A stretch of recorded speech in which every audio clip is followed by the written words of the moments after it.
Let me discuss about that how can we obtain different gases from air. Air contain different gases, or air is a homogeneous mixture and can be separated into its component by fractional distillation. So, and how fractional distillation is occurred by separating the different gases from air. This is air. Compress and cool by increasing pressure and decreasing pressure. And you know that gas is compressed or gas is converted into liquid form by increasing pressure or decreasing temperature. So gas convert into liquid. So the air that contain liquid gas, that we call liquid air. And then after this liquid air allowed to warm up slowly in fractional distillation column. Such as here we use this fractionating column in the case of fractional distillation, this fractionating column. So in the same way, these liquid air allowed to warm up slowly in fractional distillation column, such as this is fractional distillation column. In the same way, this liquid air is allowed to warm up in fractional distillation column. And according to the difference in their boiling point, according to the difference of their boiling point, they get separated from each other.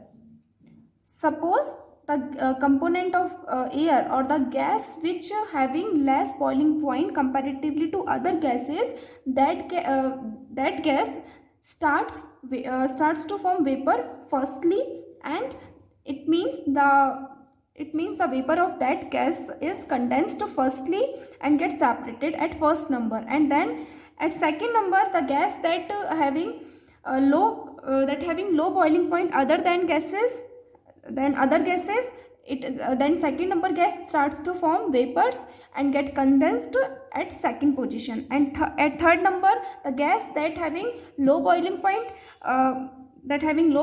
comparatively to other gases, at third number that gas starts to form vapor and get condensed.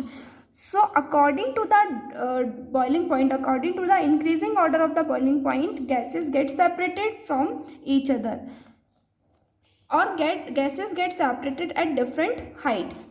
In gases get separated at different heights, and these gases that are separated at different height in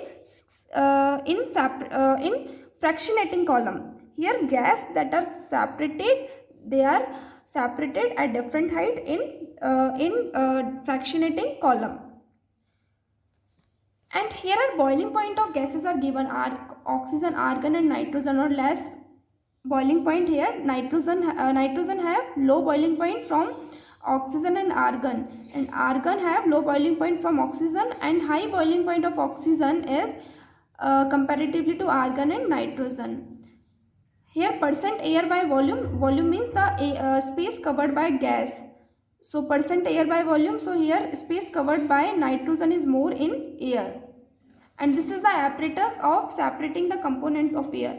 Firstly, this is filter in which gas is allowed to pass to separate the unusual components from air, to filter the impurities or to remove the impurities from air, and then air is allowed to in. Here this is column in which air is put in under high pressure, and after passing through this column, gases go into this column where temperature of this column is very low. So under high pressure or under low temperature, or by the increasing pressure or by the decreasing pressure, gas is condensed. You know about this.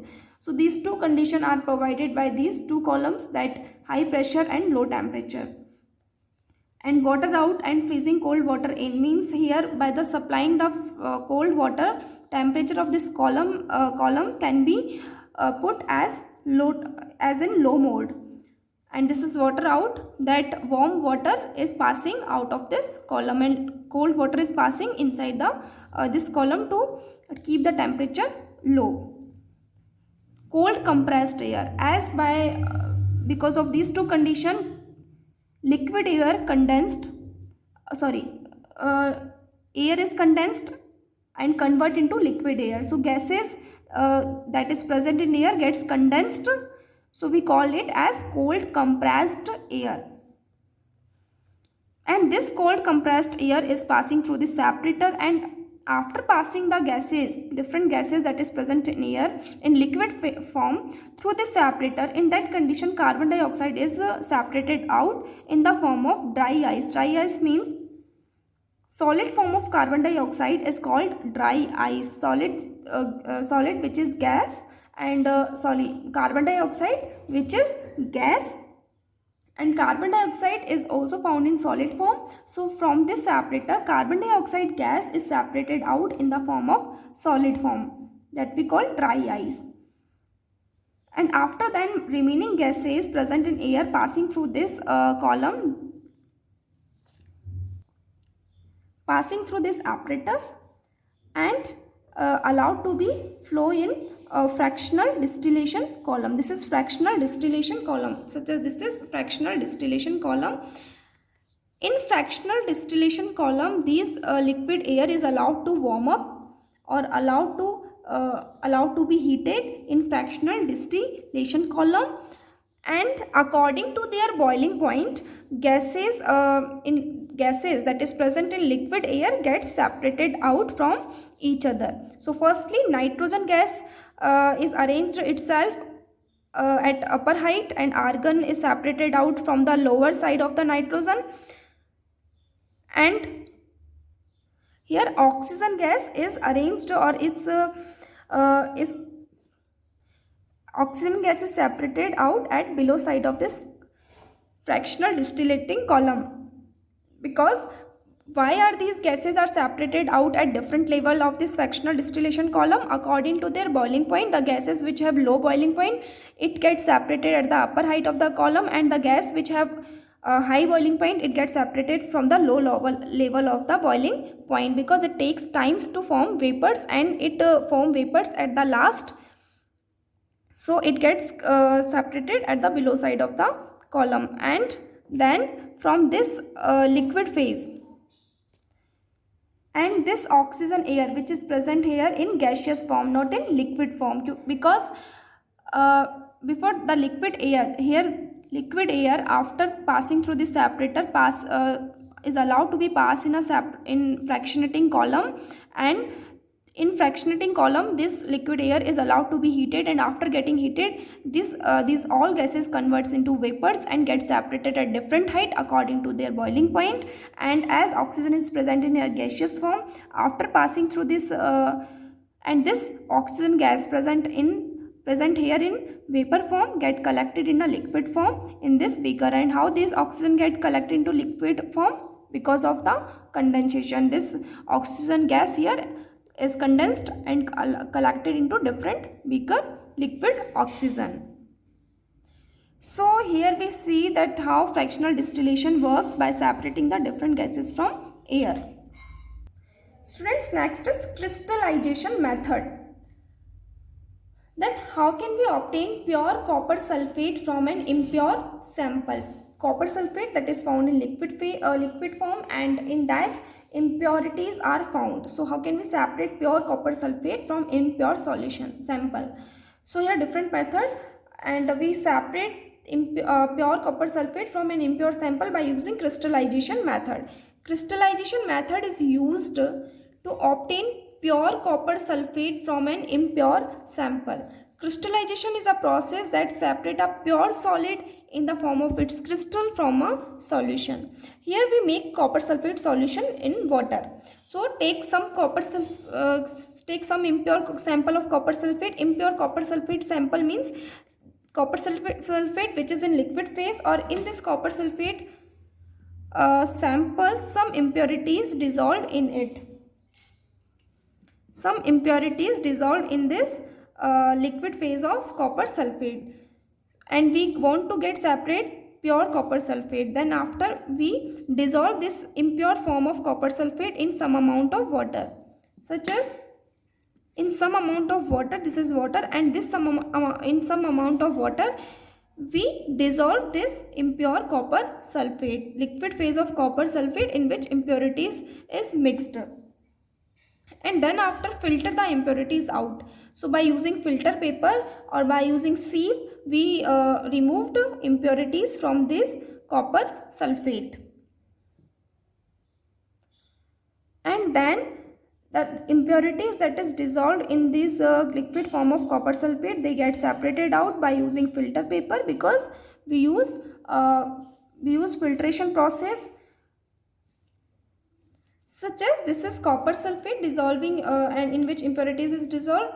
This copper sulfate sample dissolved in water, and after that this sample and this mixture is passed out through the filter paper, because of which impurities get left because of which impurities is left behind on the filter paper, and copper sulfate component and water is separated out in this beaker, in which copper sulfate and water is present. And then after evaporates water, and then we evaporate this water by heating. By giving heat to this sample, water is evaporated out from the copper sulfate, and we give heat to this sample until saturated solution of copper sulfate is not formed, or until saturated solution of copper sulfate is formed, until we give heat to this sample. And then after cover the solution with a filter paper, and this solution cover, after removing from this place, we cover this sample with a filter paper and leave it undisturbed at room temperature to cool slowly for a day. This is saturated solution of copper sulfate you will obtain. And then after one day we obtain crystal of copper sulfate, pure solid form of crystal, solid form of copper crystal that is separated from its impurities in China days. So this is the crystallization. What we have learned here, crystallization is a process that separate a pure solid. Here copper sulfate is separated in a solid form, that is pure form of copper sulfate, in the form of its crystal from a solution.